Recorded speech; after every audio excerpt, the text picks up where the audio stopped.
Have you voted yet? Well, if not, you have one more chance when the polls open for Election Day in about 9 hours. On the ballot, both local and statewide races.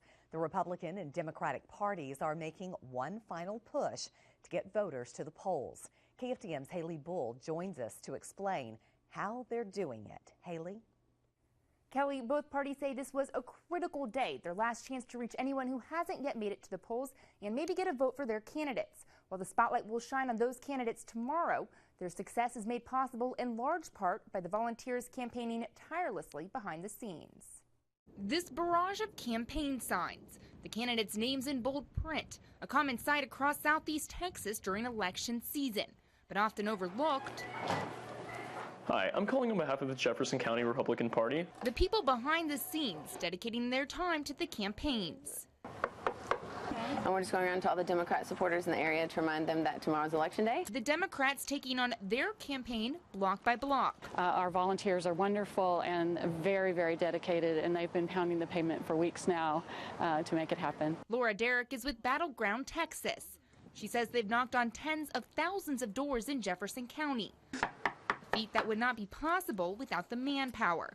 People like Robert Gazaway. I'm 72 years old, and I figure that I need to be putting everything I can at this point for the rest of my life into something that's worthwhile. Republicans are taking on their campaign phone call by phone call. Every campaign and every political organization, the backbone of it are their volunteers. Will Robbins is a state Republican executive committee man for Senate District 4. He says volunteers man this phone bank nearly 12 hours a day.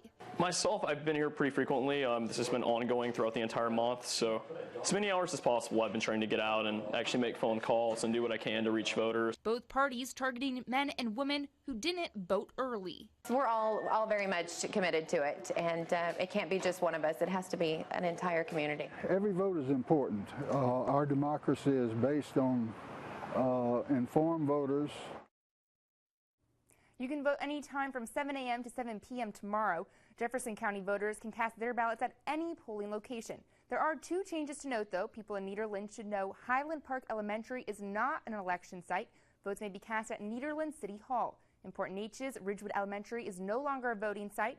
Votes may be cast at the Hebert Library. Of course, stay with KFDM on air and online for election coverage. Reporting in the studio, Haley BullA, 6 News Tonight.